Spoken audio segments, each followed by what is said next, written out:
At Johannesburg Zoo in South Africa, known for its wide range of African animals, there lived an elderly elephant named Babuth. This elephant had been part of the zoo since he was just a baby. He'd grown up there through years of sunshine and rain, staying for more than 30 years. Over time, Babuth's health began to decline, simply due to old age. The veterinarians at the zoo started to notice that life inside the zoo wasn't the best fit for him anymore. Even though they tried to improve his enclosure, it became clear that Babuth needed a quieter, more natural place to live out his days. After a lot of meetings, the zoo reached out to sanctuaries across South Africa, hoping to find somewhere more suitable for their aging elephant. Eventually, a hopeful message came from Addo Elephant National Park, a well-known sanctuary in the Eastern Cape. They agreed to take Babuth and promised to give him the peaceful life he deserved. So, the time came for Babuth to leave the zoo where he had spent most of his life. When he climbed into the transport truck, his large, gentle eyes looked heavy with sadness. He was leaving behind everything familiar. The journey was long, stretching across vast grasslands and mountain ranges of South Africa. At Addo, the person chosen to care for Babuth was a man named Sipho. He had looked after many wild elephants before, but Babuth's story touched him deeply. When the truck doors opened and Babuth stepped into the sanctuary for the first time, Sipho was there waiting, greeting him with a soft smile and calm, welcoming gestures. From the moment he stepped onto the new land, Babuth seemed to sense something different. The wide, open space of Addo was a big change from the zoo.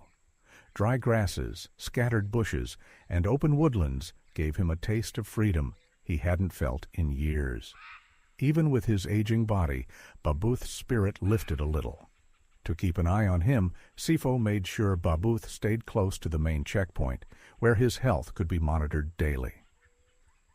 Each morning, Sipho would visit, bring food, and check for any signs of discomfort or illness. Slowly, Babuth began to adjust. He grew more relaxed, and a quiet trust formed between him and Sipho. Then, one afternoon, something changed. When Sipho arrived at the usual spot near the outdoor enclosure, Babuth wasn't there. The elephant was nowhere in sight. Sipho's chest tightened. Panic crept in as he scanned the area. He blamed himself for not watching closely enough and set off immediately to search for the elephant he'd come to care so deeply about. Sipho quickly jumped into his vehicle and followed the trail deeper into Addo Elephant National Park, keeping his eyes locked on the large footprints in the dirt. He tried calling his co-workers, but the cell signal kept dropping. As he drove, his face showed nothing but worry, and he kept calling Babuth's name, hoping for a sign. The deeper he went into the reserve, the more remote and quiet it became. Suddenly, a lion's roar echoed in the distance, followed by the unmistakable cry of an elephant. Sipho's gut told him something was wrong. Without thinking twice, he hit the gas and sped toward the sound, his heart racing with fear. When he arrived, what he saw nearly took his breath away. Babuth was surrounded by a group of lions. The old elephant looked exhausted, his eyes filled with panic. He swung his trunk weakly, trying to keep the lions at bay, but he didn't have the strength to break free. The predators waited patiently, sensing their moment. Sipho slammed on the brakes, jumped out of the car, and grabbed the only thing he had, a long stick. He knew the center was more than 10 kilometers away, and there was no time to wait for backup. Even though he was scared, he couldn't leave Babuth like this. He ran straight toward the lions, shouting loudly and swinging the stick to get their attention. At first, the lions growled and stood their ground. They weren't afraid of humans. But Sipho didn't back down. He stomped, shouted, and waved the stick, trying to look bigger and more threatening. A few of the lions stepped back, but the rest stayed, circling, waiting. Sipho felt sweat running down his back, but he didn't stop. He couldn't. By now, Babuth had collapsed, his legs trembling from exhaustion. Sipho stayed between the lions and the elephant, yelling over the roars, doing anything he could to distract them. Slowly, the lions started to lose interest. They didn't like the loud noise or Sifo's fearless energy. Bit by bit, they backed off. After about 10 tense minutes, the pride finally gave up and disappeared into the bush. Sifo didn't move right away. He waited, watching closely, making sure they weren't coming back. Only when he was sure it was safe did he walk over to Babuth. The elephant was lying flat, shaking and breathing hard. Sifo knelt down and gently placed a hand on his forehead. "It's okay, Babuth. It's over now," he said softly. His calm voice and gentle touch helped Babuth settle. Sifo checked for injuries and was relieved to find no major wounds, just a few scrapes from falling or bumping into branches.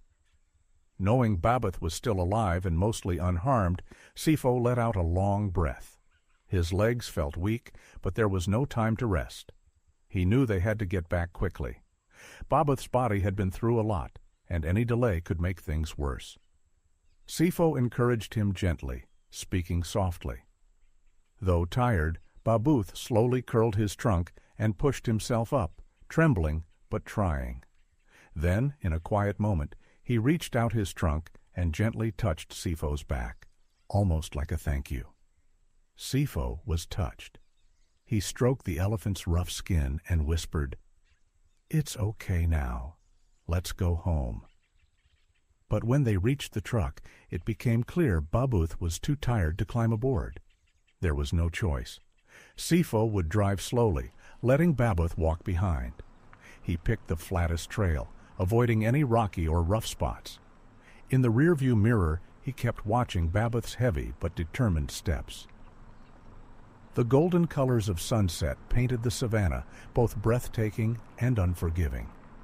Every few minutes, Sifo called out softly, encouraging Babuth to keep going. As night fell and the sky turned from pink to deep purple, the car's headlights lit the path ahead. The temperature dropped and the cold air slipped through the windows, making Sifo shiver. But he kept his focus, just hoping to make it back. Each turn brought them closer to the center, where doctors and help were waiting. And still, Babuth kept going. His breathing was rough, his body clearly tired, but he never stopped. Sifo kept his eyes on the road, barely blinking. He knew they were close now, just a little farther, and the lights of the center would come into view. But he also knew if Babuth collapsed at this point, everything they'd done could be lost. In his heart, Sifo kept hoping, silently urging the elephant to hang on just a little longer. Finally, in the distance, a soft glow appeared, the artificial lights of the Addo Elephant National Park Center. Sifo let out a breath he'd been holding for miles. His eyes filled with tears. They had made it. This whole return trip had been a race between life and death, and somehow they were winning. As the car pulled in, staff members ran out, surrounding Babuth with care and concern. They spoke softly, offering water and comfort. A veterinarian arrived quickly, checking Babuth's condition and giving him food packed with nutrients. Everyone listened in stunned silence as Sifo explained what had happened with the lions. They couldn't believe it, but they admired his courage. The park supervisor came personally to speak with Sifo. He praised his quick thinking and bravery and promised that they would improve safety in that area of the reserve. That night, Babuth was given a warm space in the special care section, surrounded by soft blankets and food. Volunteers took turns watching over him, ready for anything. Sifo didn't leave either. He sat just outside, his heart still heavy from the fear, but relieved that Babuth was safe. He watched the night sky, grateful that their bond had brought them through it. News of what happened spread quickly, touching the hearts of many. It became a quiet reminder of what kindness and courage can do. Later, Johannesburg Zoo sent a message to Addo, thanking the team and wishing Babuth a full recovery. They hoped his final days would be peaceful and filled with love. And they were. Babuth may not have had much time left, but here at Addo he was surrounded by care, ending his long journey in comfort and calm. Dear friend, thank you for taking the time to follow the story. Don't forget to like and subscribe to the channel to support us.